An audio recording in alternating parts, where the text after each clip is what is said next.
Bien, volvemos a conectarnos, chicos, en la tercera sesión de la clase de hoy, 28 de septiembre. Creo que queda claro el tema de la simulación de contrato. Es la decisión de dos partes para disimular o similar el contrato, ¿cierto? Entonces, es importante reiterarles que el hecho de simular un contrato, el hecho de hablar de simulación de un contrato no significa de ninguna manera hablar de fraude contractual. Reitero, en un contrato existen sujetos principales que son las partes del contrato. En un contrato donde concurra todos los requisitos que la ley exige, se pone en tela de juicio el deseo y la decisión de las partes. Alguien que funge como comprador y alguien que funge como vendedor, por así decirlo, como ejemplo. ¿Qué quiere hacer el comprador? Quiere comprar ese bien inmueble. ¿Qué le interesa al vendedor? Vender ese bien inmueble, ¿cierto? Entonces, la intención común de las partes es, por un lado, vender y por otro lado, comprar, por así decirlo. El momento que las partes se pongan de acuerdo para simular un contrato, ¿cierto? Es un acuerdo voluntario que no busca perjudicar a terceros de ninguna manera. Busca engañar, sí, pero perjudicar no. Quienes podrían salir perjudicados son las mismas partes si acaso aparece un tercero que genera algún problema. Esa es otra historia. Y dentro de la simulación de contrato, lo hemos visto bien claramente en el documental, uno de los contratos se simula, porque tiene que haber dos contratos. Uno, el verdadero, como podemos decir, y el otro, el simulado. Y el verdadero, aquel documento o contrato privado, si vale el término, que está aclarando todas las verdades de ese acto jurídico que se está plasmando en un contrato simulado, ¿cierto? Constituye solo para las partes el documento que respalda una determinada situación. Eso es lo que quiero que quede claro. ¿Ya? Bien, no se olviden que el documento privado, el documento aclaratorio, como se le llame, o el contrato que guarde la realidad de los hechos, también en nuestro Código Civil lo reconoce también con el nombre de contradocumento, el famoso contradocumento. Bien, fíjense que en un contrato simulado deben concurrir todos los requisitos exigidos para un contrato: consentimiento, objeto, causa, forma, capacidad. Por tanto, ese contrato va a tener, a la luz de las normas legales, su eficacia legal, su valor legal. Pero, ¿qué ocurre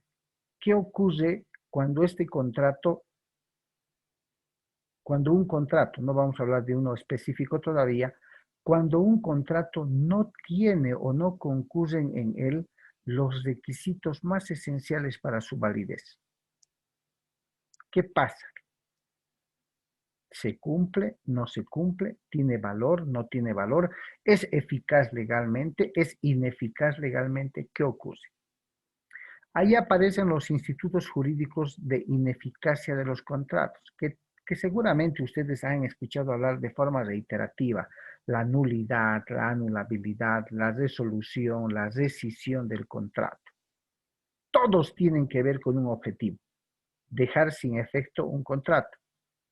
La nulidad tiene que ver con dejar un contrato de manera absoluta. Jamás nació a la vida jurídica. Este es un preámbulo. Para no cansarles, no voy a poner las diapositivas, pero sí voy a poner un documental para ir adelantando ya los conocimientos que ustedes vayan adquiriendo. Escuchen, por favor, entiendan el documental para que después la próxima clase entremos de lleno con las diapositivas de apoyo sobre lo que es la ineficacia de los contratos. ¿Ya? Por favor, vayan identificando en el documental a ver cuándo un contrato puede ser considerado nulo, cuándo un contrato puede ser considerado anulable, cuándo se puede resolver un contrato y cuándo se puede rescindir un contrato, que no es lo mismo, ¿ok? Entonces voy a compartir este interesante documental que tiene que ver con la nulidad y anulabilidad como un preámbulo para lo que vamos a ver la próxima clase en el avance de materia. Y para ello voy a cortar mi micrófono y voy a dar paso al audio del...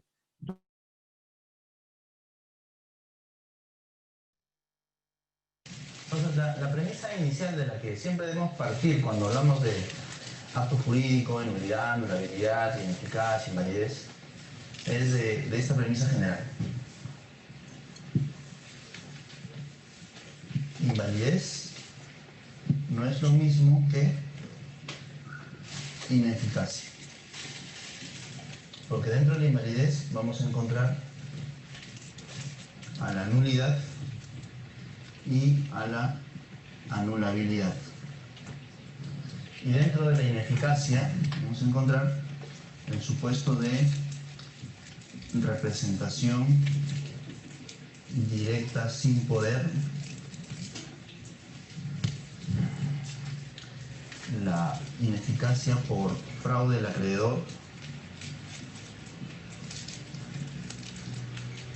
la acción pauliana, la resolución y rescisión, principalmente. Bien. Entonces, esa es la clasificación, digamos, principal. De aquí se desarrolla todo.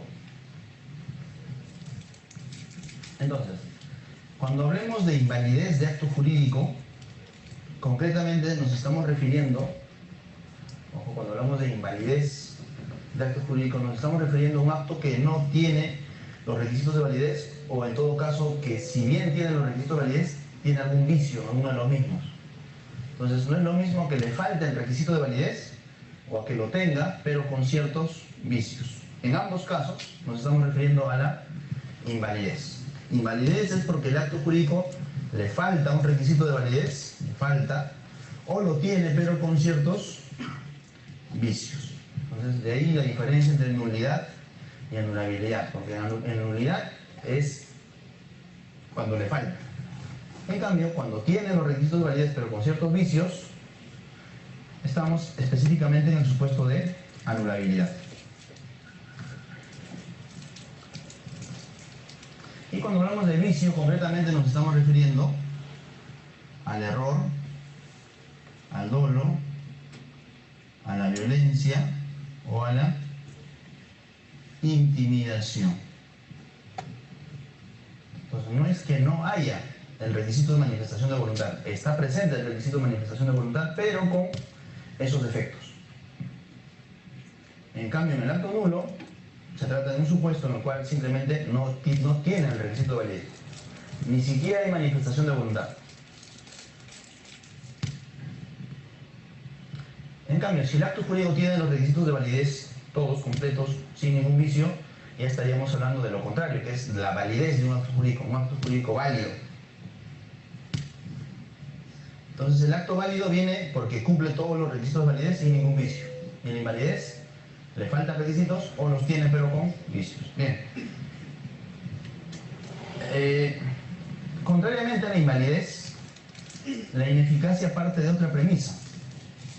Pues en este caso, en la ineficacia, se parte de la idea de que el acto es válido, pero por ciertas circunstancias,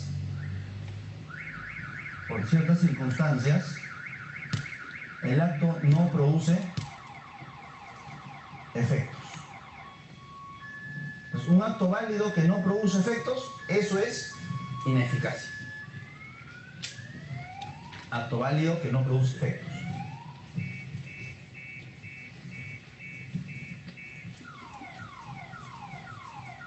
Entonces, evidentemente, en todos estos casos, en resolución, rescisión, fraude del acreedor, representación directa sin poder, en estos 4 supuestos el acto se supone que tiene todos los requisitos de validez. Los 4 supuestos no tienen problemas en relación a los requisitos de validez.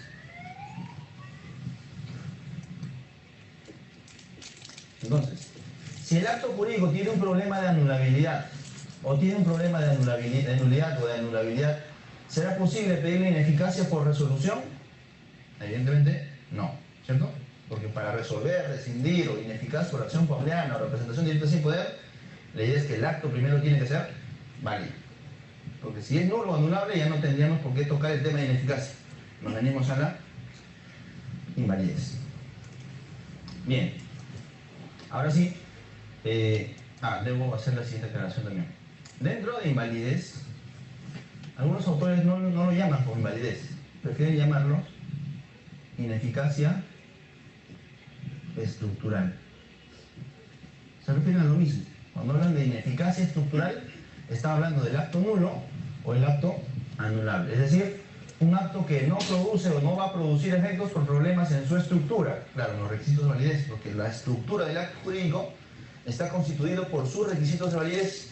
Entonces, si el acto jurídico tiene problemas en esos requisitos de validez, tiene defectos en la estructura. Por ende, se habla de ineficacia estructural. El acto no va a producir efectos o va a dejar de producir efectos por problemas en su estructura.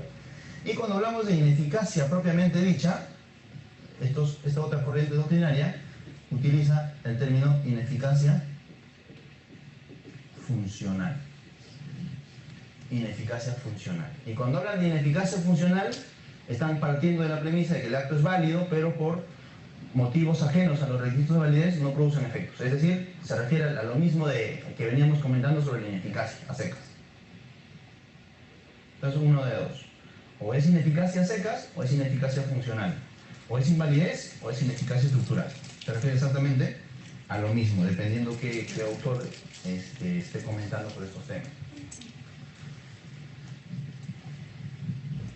Bien.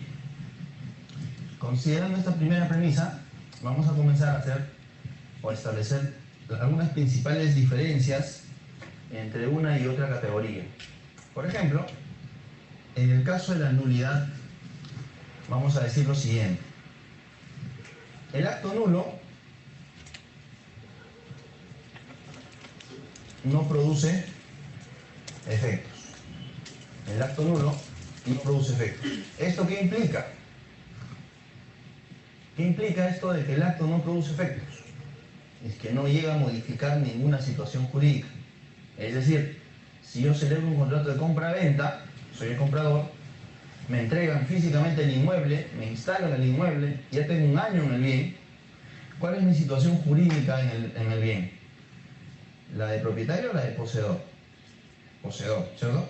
¿Por qué? Porque al ser un contrato nulo se supone que no ha alterado la situación jurídica. No se ha transferido la propiedad. En cambio, el acto anulable sí produce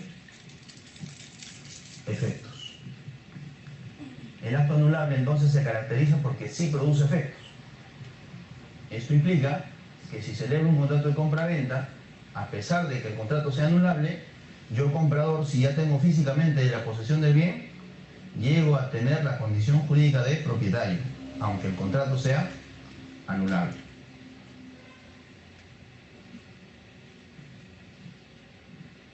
Bien. Considerando esto, vamos a decir que en el caso de la nulidad, la sentencia o la pretensión es meramente declarativa. Es meramente declarativa. En cambio, en la anulabilidad, la sentencia va a ser de carácter constitutiva. ¿Cómo así? ¿Cómo así? Si yo celebro un contrato de compra-venta en el mes de enero y ese contrato tiene un problema de nulidad y ya pasaron 6 meses y después de 6 meses se interpone la demanda de nulidad y después de 2 años se termina declarando nulo, ¿esa sentencia qué va a hacer? ¿Recién le va a quitar los efectos al contrato o desde siempre el contrato no venía produciendo efectos? desde siempre. Entonces, ¿qué está haciendo la sentencia? Está declarando, está reconociendo una situación jurídica que ya preexistía. Entonces, una sentencia declarativa se caracteriza por eso, porque no va a modificar nada, solamente ratifica, reafirma, reconoce algo que ya era desde siempre. Entonces, si estamos quedando en lo siguiente, celebro el contrato en enero y aquí es nulo, todo este lapso de tiempo que ha estado el contrato hasta la sentencia, se supone que el acto ha sido nulo, no ha producido efectos. Después de la sentencia, igual. O sea, ¿la sentencia está cambiando algo? No. En cambio, si el contrato es celebrado en enero, pasan los meses y la sentencia sale, por ejemplo, después de un año, en este lapso de tiempo de un año, ¿el contrato ha producido o no ha producido efectos? Sí. Entonces, aquí el contrato ha venido produciendo efectos. Sale la sentencia, ¿el contrato sigue produciendo efectos? Ya no. ¿Cierto? Entonces, ¿qué está haciendo la sentencia? Está modificando una situación jurídica anterior. Entonces, eso viene a ser una sentencia constitutiva. Mientras que aquí la sentencia no cambia nada. Simplemente se limita a reconocer algo que siempre ya fue así. Entonces, pregunto. Si no hubiera una sentencia que declare nulo el acto anulable, ¿qué pasa con ese acto anulable? ¿Sigue produciendo efectos o no? Sí, efectivamente. O sea, tiene que haber una sentencia para que el contrato anulable o el acto jurídico anulable deje de producir efectos. En cambio, un acto nulo necesita de una sentencia, no. La naturaleza jurídica no produce efectos, se asume como tal. Bien. Considerando esto, además, vamos a decir,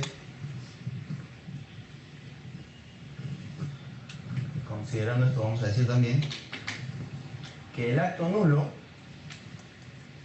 tiene una sola consecuencia,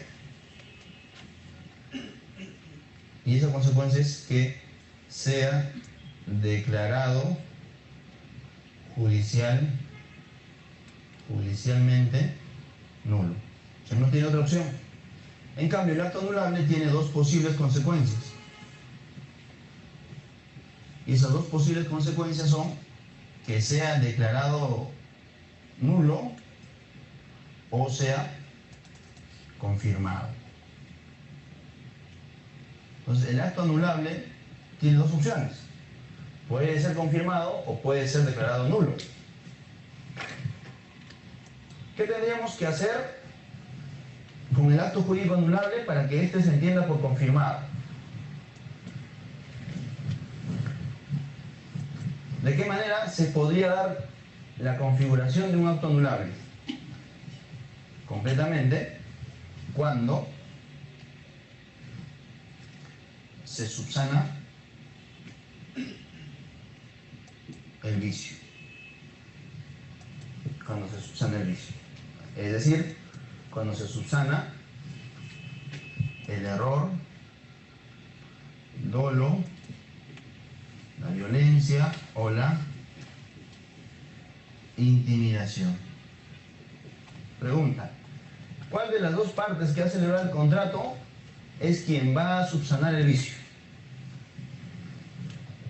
Evidentemente la parte afectada por el mismo, o sea, por el dicho vicio, no la otra parte. Si en un contrato son dos las partes y uno de ellos es el afectado por error, dolo, violencia o intimidación, ¿cuál de los dos tiene que subsanar el vicio? La parte afectada. La parte que ha sido víctima del error, del dolo, de la violencia y de la intimidación. Él tiene que decir: quiero subsanar este vicio.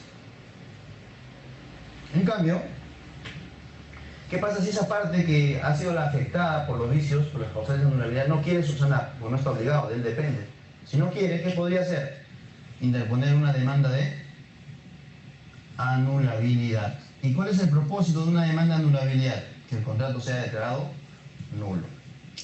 Entonces, yo puedo interponer una demanda de anulabilidad, pero el propósito, ¿cuál es? ¿Qué es lo que yo busco alcanzar finalmente en la sentencia? ¿Qué se declara en una sentencia, en un proceso de anulabilidad? Ojo, la sentencia no dice anulable el contrato o anulable el acto jurídico. La sentencia lo va a declarar nulo. ¿Sí? Entonces, cuando planteamos una demanda de anulabilidad, la sentencia no declara anulable el acto, declara nulo. Y si esto es así, ¿desde cuándo será nulo el contrato? ¿Desde la sentencia o desde la celebración? Desde la celebración. ¿Sí? Pero para que sea nulo, ¿qué necesitamos de todas maneras? La sentencia. ¿Sí? Entonces, en el caso de anulabilidad, yo interpongo la demanda de anulabilidad. Anulabilidad. Se emite la sentencia. Entonces, en este lapso de tiempo, ¿el acto ha sido eficaz o no? Sí, ha sido eficaz. El contrato ha venido produciendo efectos. Sale la sentencia, se convierte ineficaz. Pero, entonces, como la sentencia modifica el estatus del contrato o el acto jurídico, por eso la sentencia viene a ser una sentencia de tipo constitutivo, ¿cierto? Pero, ¿qué es lo que va a declarar la sentencia? Lo va a declarar nulo. Entonces, al declarar nulo, ¿desde cuándo va a ser nulo? Desde el momento de la celebración. Entonces, ¿la sentencia qué tiene que hacer? La sentencia de un caso de anulabilidad tiene que destruir los efectos que el acto anulable ha estado produciendo. ¿Sí? Tiene que destruir los efectos que el acto anulable ha venido produciendo.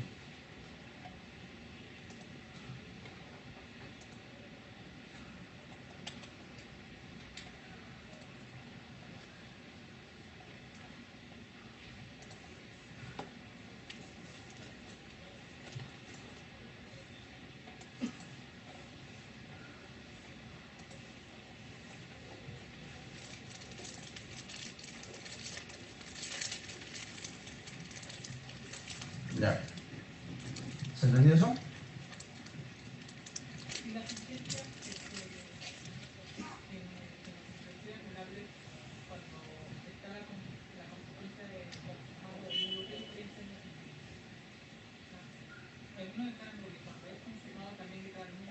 No, pues, es que para la confirmación no hay que hacer ni proceso, nada. Imagínate que tú y yo celebramos un contrato y usted me induce error. A mí, me induce ese error. Entonces, ¿quién es la parte afectada por la causal de anulabilidad? ¿Usted o yo? De nuevo, usted y yo celebramos un contrato, sea cual fuere.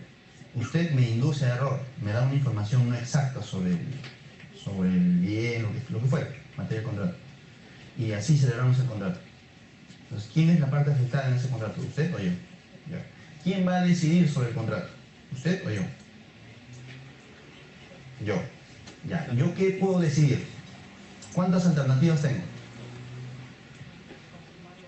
Ya. Y si quiero confirmar, ¿qué voy a hacer? ¿Un proceso de confirmación de acto anulable?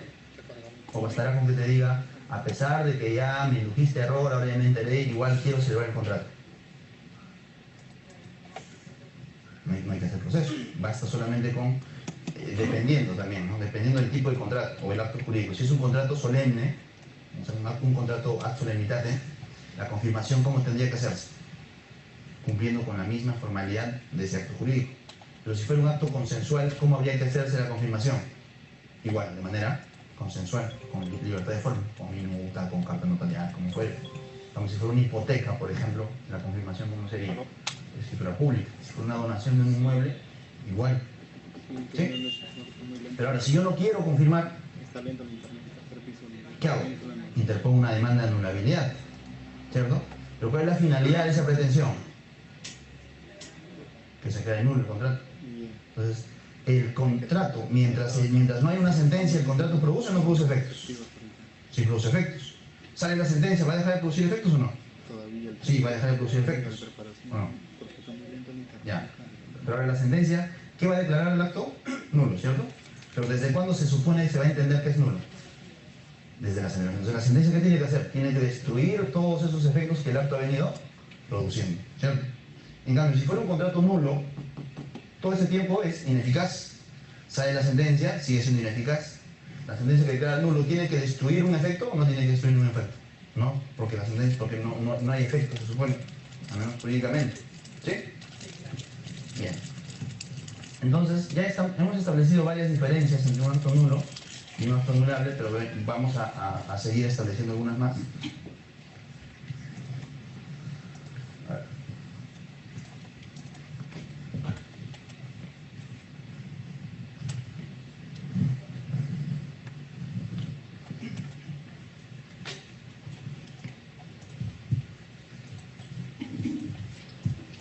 En el caso del acto nulo, el plazo de prescripción, ¿de cuánto es? 10 años, ¿cierto? Y en la anulabilidad es de 2 años, ¿cierto? Solo que aquí este plazo, además, es un plazo convalidante. En cambio, este plazo es un plazo no convalidante.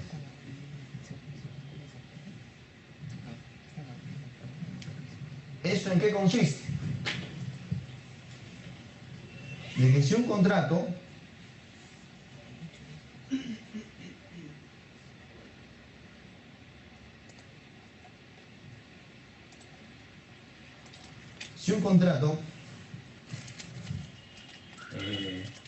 en el caso de la anulabilidad, tenemos un contrato anulable, el plazo que tiene la parte afectada para interponer la demanda de anulabilidad es de 2 años.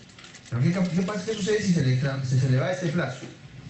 El acto jurídico anulable automáticamente se convalida. Y si se convalida, ya pasa a ser un acto plenamente válido. Y por ende ya no sería pasible de ningún tipo de impugnación.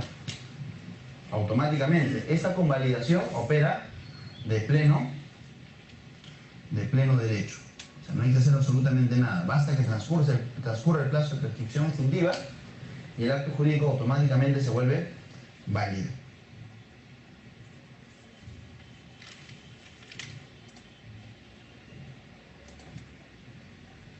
Ya. Ahora, eso es algo que no sucede en el caso de la nulidad. Por más que tiene un plazo de 10 años, nos dicen aquí que el plazo es no convalidante, o sea, no llega a convertir en válido el acto nulo. Es decir, si transcurrieran 11 años, por ejemplo, o 12 años, ese contrato, por más que la acción ya hubiera prescrito, el contrato seguiría siendo nulo. No es que el transcurso del plazo de prescripción de la nulidad lo va a convertir en un acto válido. ¿Sí? Algo que no sucede en la anulabilidad. Entonces, si yo pregunto, un ejemplo, usted y yo celebramos un contrato de compra-venta y ese contrato de compra-venta es nulo por N motivos. Pasan 10 años, ¿sí? Entonces yo a 10 o 11 años, yo planteo una demanda de nulidad y usted plantea una excepción de prescripción extintiva. Entonces yo le digo, pero si este contrato es simulado, ¿te acuerdas que al inicio de este contrato hicimos, usted no me pagó ni un sol? Yo simplemente lo puse a tu nombre por un tema de apoyo que te pedí en ese momento porque yo no quería que aparezca ningún bien en mi nombre, por un tema de seguridad. Y eso fue lo que pactamos. Y usted se niega. Dice, no, excepción de prescripción. Pero usted no quiere. Vamos al año 11. Entonces yo quiero plantear una nueva demanda de nulidad y usted plantea nuevamente la excepción. Entonces yo planteo una demanda de reivindicación. ¿Sí? Vamos a conocimiento. En el proceso se va a tener que dilucidar quién es el dueño.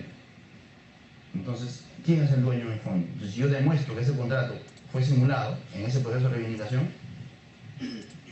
como la naturaleza jurídica de ese acto es que por más que hayan transcurrido los 10 años no se vuelve válido, sigue siendo nulo. Y en la reivindicación será fundada la demanda y me ordenarán la restitución de bien. Pero yo tendría que demostrar de todas maneras que el contrato es nulo. Entonces, lo que tiene que quedar claro es que el plazo de prescripción extintiva en la nulidad es un plazo innecesario, o sea, infructuoso, no tiene ningún efecto, digamos, importante, porque el acto, por más que transcurra estos plazos, va a seguir siendo nulo. ¿Sí? Bien. Ahora, esta es la regla general. Antes de explicar otras situaciones, tengamos en cuenta lo siguiente. Hemos dicho que en el acto anulable es posible de que opere la confirmación, ¿cierto? O puede ser declarado nulo. Ambas posibilidades. Pero estamos viendo que hay una tercera opción, es que puede ser convalidado. Pero esta convalidación depende de la voluntad de las partes, no, ¿cierto? ¿Por qué? Porque esto opera de pleno derecho. En cambio, la confirmación y la nulidad sí dependen de quién, de la voluntad. ¿La voluntad de quién? De la parte afectada, ¿cierto? Ojo con eso. Entonces no es lo mismo la confirmación que la convalidación. Ahí está la diferencia.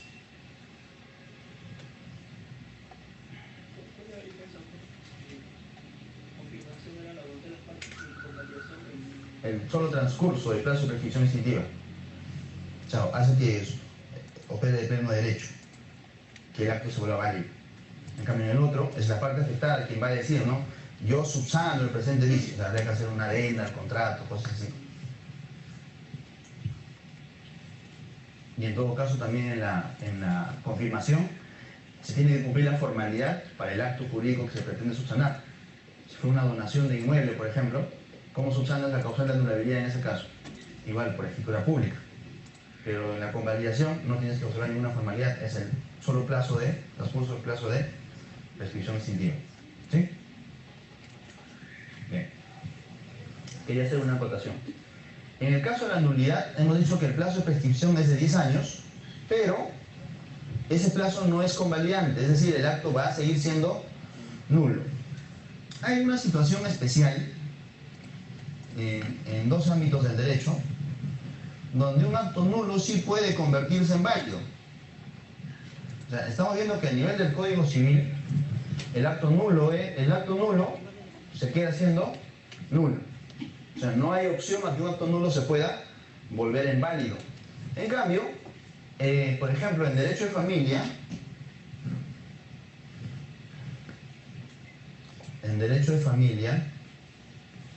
y en derecho societario, en ambos casos, un acto nulo sí puede convertirse en un acto válido a través de la llamada convalidación. Entonces yo hago la siguiente pregunta. ¿Un acto nulo puede convalidarse? ¿Cuál es la respuesta? No. Salvo únicamente en estas dos materias. Nos vamos a poner un ejemplo. Vamos a poner un ejemplo de cómo así en estas dos materias un acto nulo se podría convertir en válido.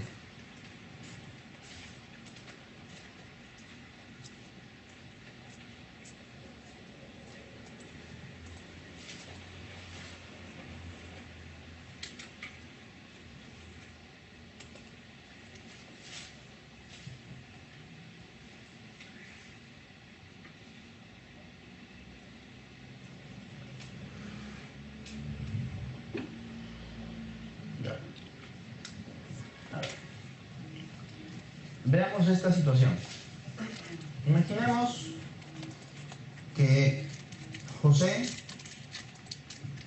celebra su matrimonio con Lucía.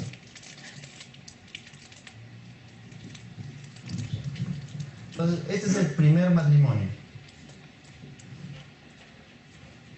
José luego celebra un segundo matrimonio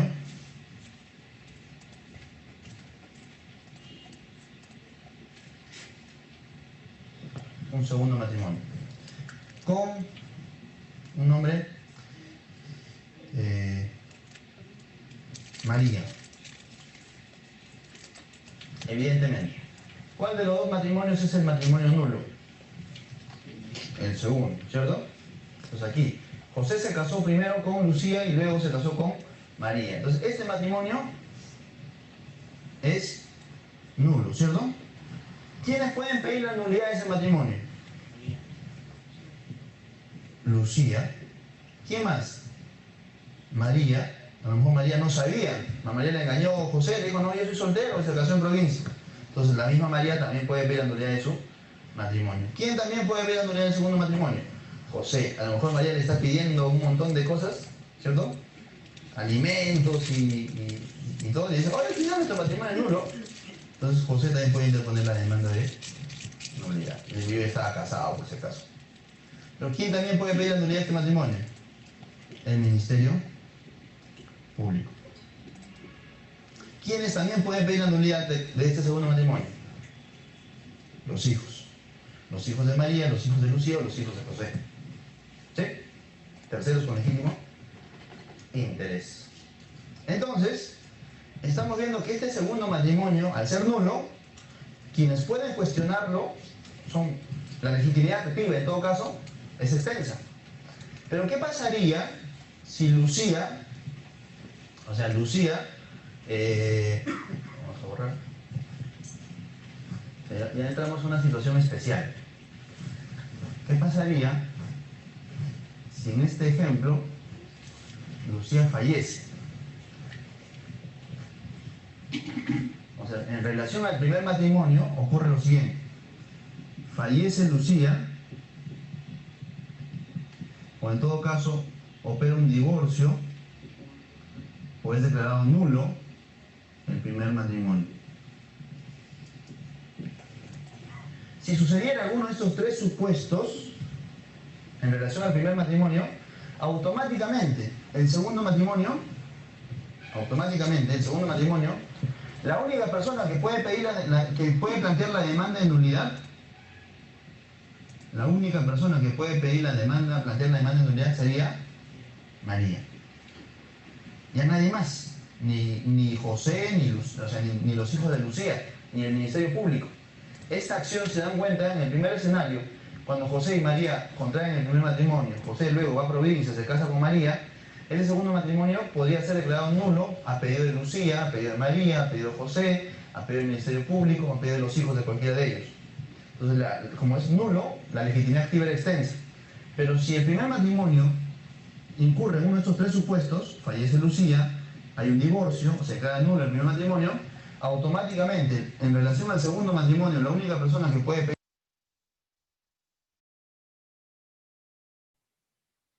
Bien, jóvenes. A ver, estamos a 3 minutos de concluir la tercera y última sesión. En ese documental han podido advertir ustedes a qué se refieren todos los presupuestos legales que tienen que ver con la ineficacia de los contratos. Es decir, cuando un contrato no va a tener validez legal. Y dentro de las figuras que el panelista mencionaba son las mismas que la legislación civil boliviana prevé. La nulidad, la anulabilidad, la resolución del contrato y la rescisión del contrato. ¿Cierto? Esos 4 institutos jurídicos disponen de manera clara en nuestra legislación civil, que la vamos a ir conociendo uno por uno y a detalle, porque me interesa que manejen de la mejor manera el tema de la ineficacia de los contratos, porque es tema de mucha habitualidad en los despachos jurídicos, ¿cierto? Hay N procesos que se dilucidan por nulidad de contratos, anulabilidad de contratos, resolución de contratos y también rescisión de los contratos. Cada uno con sus características especiales, con sus características particulares.